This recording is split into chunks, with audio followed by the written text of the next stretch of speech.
เนาะอันนึงมันเนี่ยเอาลองเบิ่ง บ่เหลี่ยมบ่ต่างกล่องนั่น ได้ กล้องนั่นน่ะ เพราะว่ากันได้แล้วก็ได้ไม่เป็นปัญหา บ่เหลี่ยมบ่มีปัญหาบ่ แข็ง แค่หน่อยแค่นี้จำเลยกันนะรับจุดเป็นก่อนเลยเพราะว่าจะไปลงไปยูทูบเนี่ยพี่น้อง ไปลง YouTube ให้นำ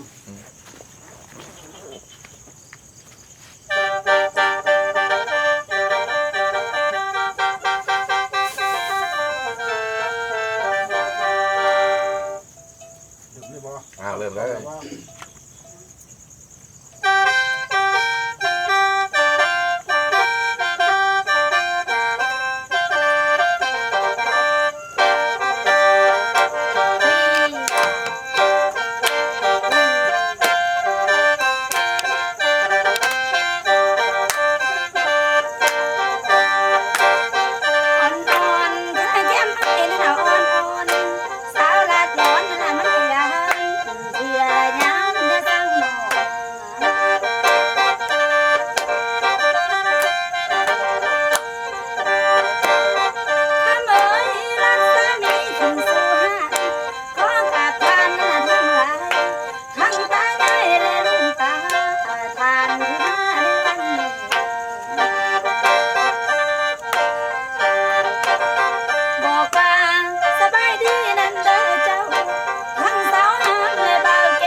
มวนแล้วมันชอบ